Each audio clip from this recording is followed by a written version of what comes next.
যাক যে ওকে এত রাগা রাখতে হবে। তাই আমি প্রথম আসরে উঠি আমার বন্দনা গীতিকে ইতি করে ছোট্ট ছোট্ট করে একটা নির্দিষ্ট জায়গায় দেখা সাক্ষাৎ ঘটিয়ে তারা চলার বলার মধ্যে প্রশস্ত করি গুটি কয়েক মাত্র আমি জিজ্ঞাসা রেখেছিলাম তাহার দরদ আহামরি এমন কিছু দাবি বা জিজ্ঞাসা তোমায় রেখে যা হয় নাই যে তুমি বলতে পারবে না। আচ্ছা আমি 4:30টায় পালা শেষ করেছি, এখনো বাজে আপনার 8:45, 59টা। কতক্ষণ হয় মশাই? 2 ঘন্টা পেরিয়ে যাচ্ছে। যে 2 ঘন্টা ধরে গান করে গেল, ভালো জিনিসটা কি পেলেন বলুন বাবা? এ ভরা যৌবনে কি একটা গান গাইছিলেন না? আয় পাগল বলছো কি? জানা থাকলে কি সব কথা বলা যায়? আর সেই 4:30টা থেকে শুরু করেছে একদম 5:45, 5:50 পর্যন্ত, 4:30 থেকে 5:45 পর্যন্ত ওই বিশ্বকে নিয়ে আর অম্বাকে নিয়ে কি যে সরস্বতীয় ঠেলো মা। একদম 4:30 থেকে 5:45 পর্যন্ত কতক্ষণ হয় হিসেব করতে? ভাতে নাই মারে নাই, ভাতে নাই মারে ফলন, ভাতে নাই দিয়ে মারে ফলন। ভাই আমার ও মায়েরা, ভাত রান্না হয় যখন রান্না হয়ে যায় হাঁড়িতে জল দেওয়া হয়, চাল দেওয়া হয়, ভাত যখন ফুটে যায় সব ভাত টিপে দেখা দরকার আছে নাকি? হাঁড়ির ভাত একটা টিপে দেখলেই বোঝা যায়।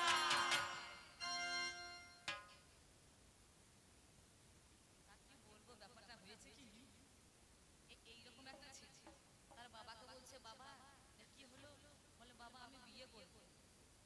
হ্যাঁ, তা বাবা তখন বলছে, ছেলে যখন এত গরম করে বলেছে বিয়ে করবো, তা বেশ তোর বিয়ে দেবো, বল কাকে বিয়ে করবি? বলছে বাবা আমি ঠাকুমাকে বিয়ে করবো, ঠাকুমাকে বিয়ে করবো। তা বাবা তখন বলছে আমার মাকে তুই কেন বিয়ে করবি? ছেলে তখন বলছে, কেন তুমি যে আমার মাকে বিয়ে করেছো? কি হলো ব্যাপারটা? বাবা তখন বলছে, পাগল, তোর মাকে যদি বিয়ে না কর তুই হলে কি করে রে? তাই হয়েছে আমার পাল্লাদারের অবস্থা। আহামরি দাবি এমন কিছু করা যায়নি যে এতক্ষণ ধরে তোমাকে ভীষ্ম দেবকে নিয়ে লুটিয়ে পাটিয়ে বললে বললে ঘ্যানোর ঘ্যানোর ঘ্যানোর ঘ্যানোর ঘ্যানোর ঘ্যানোর ঘ্যানোর ঘ্যানোর দৌড়ে 40 মিনিট বার করে দিল তাকে। বিষয়টা কি? একাধারে অর্জুন, একাধারে হনুমান। তুমি যাকে ভাবছো, তুমি যাকে এত ছোট করছো, যাকে এত নিজ ভাবছো, সে হনুমানও কোনো সাধারণ ভক্ত নয়। সত্য, তেতা, দাপর, কলি এই 4টি যুগের মধ্যে রয়েছে তার কথা বলি। তিনি হচ্ছেন অমরত্ব। এখনো হনুমান বেঁচে আছেন। সত্য যুগ থেকে ত্রেতা যুগ, দাপর যুগ, কলি যুগ পর্যন্ত বেঁচে আছেন হনুমান। এ কোনো সাধারণ ভক্ত নয়। ভগবানের ভক্ত যদি কেউ হয়ে থাকে, একদম নিষ্ঠা রূপী ত্যাগের দ্বারা, দাসের দ্বারা একমাত্র ভক্ত হচ্ছে হনুমান। এই জগতের বুকে ভগবান ভজনকারী ভক্ত আছে কজন? কথাগুলো খুব চিন্তা করবেন। ভগবান ভজনকারী সাধু, ভগবান ভবাকারী বাবাজি, ভগবান বাবাজি, সে ভজনকারী ভক্ত আছে কজন? একমাত্র হনুমান। এই বাস্তব জগতের বুকে ভগবান ভজনকারী সাধু সব হচ্ছে ভগ ভজনকারী। নিতাই গৌর হরি বল, হরি বল, হরি বল। একমাত্র হনুমানই হচ্ছে ভগবান ভজনকারী। তার নিষ্ঠা, তার ভক্তি, তার প্রেমের দ্বারা আজ প্রভুকে অর্পণ করেছে তার চরণে। তোমরা ভগবানকে নিজে দাসত্ব করিয়েছো, আর হনুমান নিজে প্রভুর হয়ে নিজে দাসত্ব করেছে। এত বড় তিনি মহান ভক্ত। অর্জুন মনে মনে চিন্তা করে অহংকারী, ভগবান আমার রথে সারথি করছে, মানে ভগবানকে আমি পেয়ে গিয়েছি। ভগবানকে পেলেই, ভগবান কাছে থাকলেই সেটা কাছে থাকা হয় না। এখানে মাতাল আছেন, আচ্ছা কেউ স্বীকার করবে না, যদি কেউ থাকে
আছে। যে সর্বত রূপী মদের বোতলের মতো রূপী তুমি ভগবানকে পেয়েছো, কিন্তু ভগবানকে তুমি আশ্রয় করতে পারো নাই, পারো নাই, পারো নাই। কারণ পূর্বক রজ্জু ধাতু অন প্রত্যয় করা হয় অর্জুন, অর্থাৎ রজ্জু অর্থাৎ দড়ি অর্থাৎ মায়া, মায়ার বাঁধনে পড়ে আছে তুমি অর্জুন, তুমি মায়া পাশ এখনো কাটাতে পারো না। বলে তুমি ভক্ত হলে এই জায়গায় আসতে, আমি অন্য অভিলাষ ছাড়ি জ্ঞান কর্ম পরিহরি, কাই মনে করিব ভজন, তবেও হবে আমার নিষ্ঠা এবং সাধন। এই ভক্ত দুনিয়ার মধ্যে একটাও, তাই বেশি কথা জিজ্ঞাসা করিনি, চারটি মাত্র দাবি করেছিলাম যে বলো তোমার দ্বাদশ নামের বাইরে রয়েছে নাম একটা হচ্ছে তাপত্য, সে তাপত্য নামটা তোমার হলো কিভাবে, কে দিলে এই নাম, এটা তোমার আদৌ নাম নাকি এটা তোমার উপাধি? কি বলে গেল? এদিকে তো বাবারা সব উঠে চলে গেল, এদিকে যেই ভক্তবৃন্দ ছিল অর্ধেক উঠে পালিয়ে গেল, তাই তো না? ভুল বলছি নাকি? সেই যে নাম তোমার তাপতে, নামটা তোমার হলো কিভাবে, এটা আদৌ নাম তো নাকি তোমার উপাধি, কোনটা? মাটির মধ্যে সংসারের মধ্যে নাকি তিনটি জ্বালা, একটা আধ্যাত্মিক, আদি ভৌতিক, আদি দৈবিক, সেই জ্বালায় নাকি কি কি যে করে দিল, মাটির ভিতরে চলে গেল, কি করে কি যে হয়ে গেল, নিতাই করে হরি বল।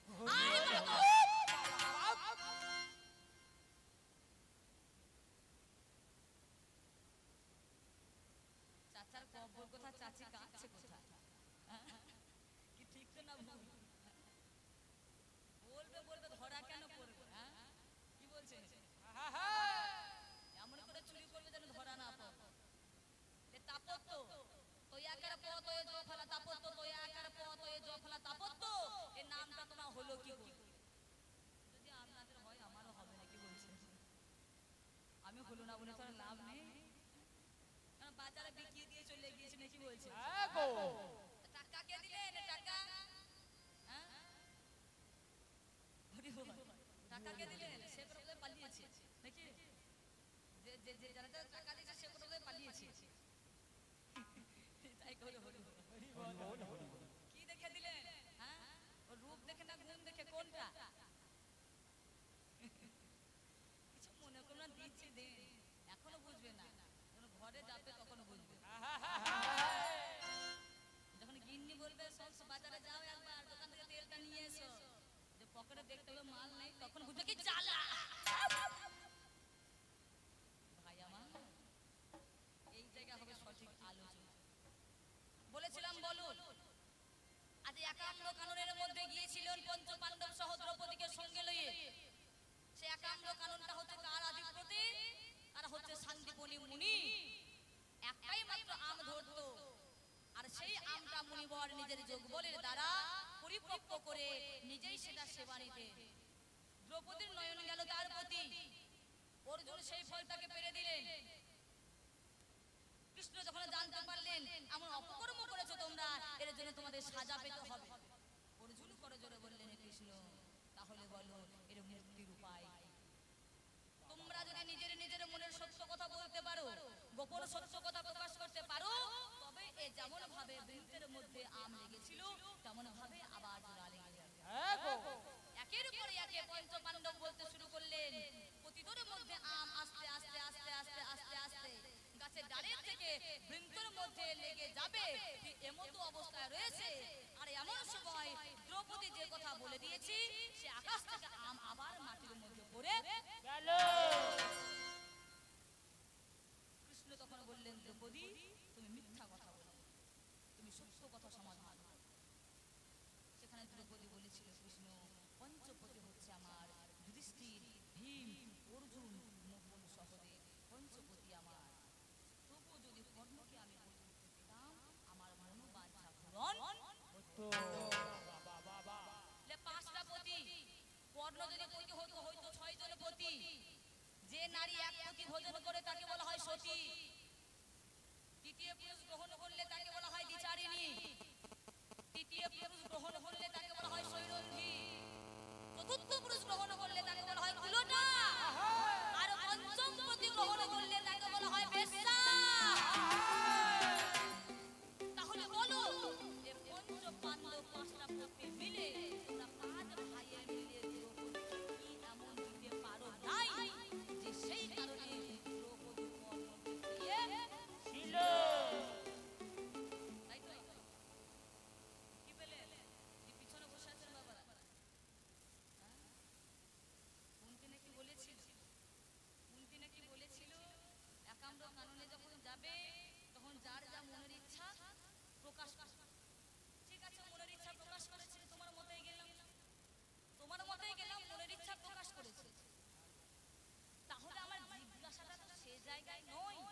এই নামটা দিল কে, হলো কবে থেকে? থামো, কি পেয়েছেন বলুন? আর টাকা দিল কেউ কে?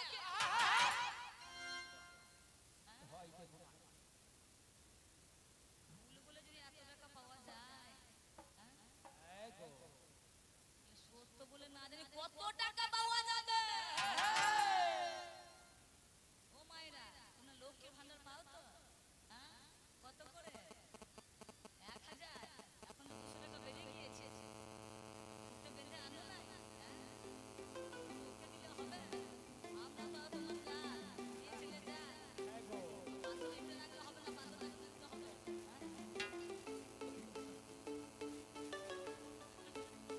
দেখা যাক কি করে, দেখি মায়েরা। মোদি ও ধার থেকে আর যাবো না, থাক এখানেই থাক। তাহলে এই জায়গায় দাঁড়িয়ে চারটে মাত্র ছিল আমার জিজ্ঞাসা। তোমার দাপত্য নাম হলো কিভাবে? নিরুদ্দেশ্য নাম তুমি পেলে কোথায়? আর এই যে তোমাদের সংঘর্ষ, এই যে তোমাদের কুরুক্ষেত্র যুদ্ধ, এই কুরুক্ষেত্র আগত 18 দিনের যুদ্ধ, এই 18 দিনের যুদ্ধের মধ্যে আর হলো তোমাদের অন্যায়, সেখানে ছিল না কোনো ন্যায়। সেই অন্যায় দেখে আমি রথে থেকে আজ আমি নেমে পড়েছি। তাহলে বলো, আজ পেয়েছো তোমরা নিত্য ধন হত্যার কৃষ্ণকে। আজ কৃষ্ণকে পেয়েও জীবে যা বাঞ্ছা করে একমাত্র কৃষ্ণ ধন, সেই কৃষ্ণ ধনকে পেয়েও আজ অনিত্য ধনের পিছনে তোমাদের এত লালসা।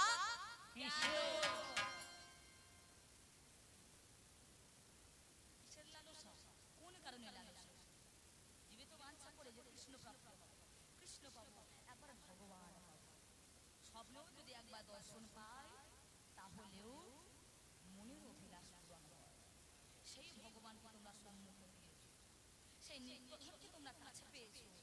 কেন তোমাদের এই সংঘর্ষ? কেন তোমাদের এই ভাতার রক্তে ভাতার রক্ত স্নান? কেন তোমাদের এই যুদ্ধ? কেন তোমাদের এই আশা? কেন তোমাদের লালসা? কেন তোমাদের অন্যায়? এই কেন তোমাদের ভাগাভাগির সংঘর্ষ হলো? কেন? বলে গেল অনেক কথা, বলে গিয়েছে অনেক কথা। তার মধ্যে যদি বাঁচা হয় না, কম বলে লোন বেঁচেছে কোনো দিন? বাড়িতে আছে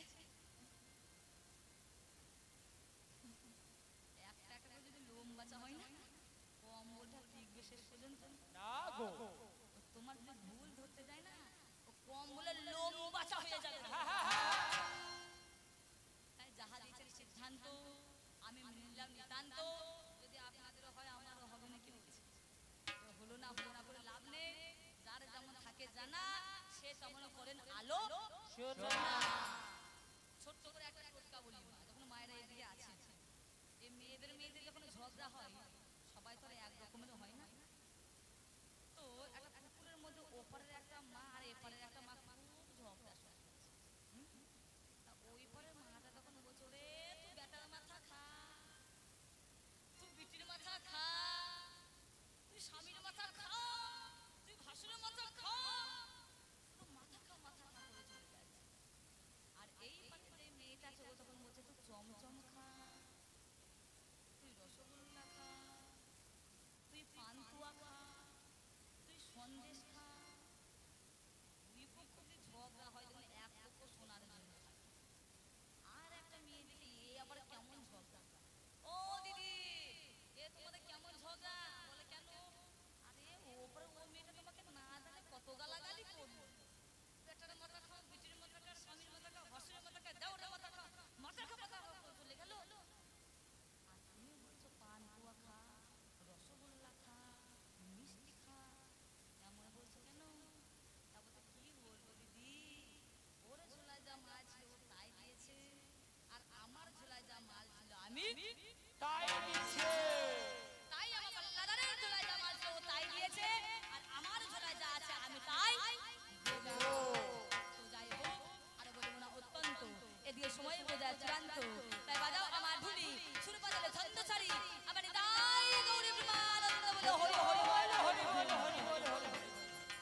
দারে দারে দারে দারে ধীরে দারে রা ও ধীরে দারে লা লা লা লা ধীরে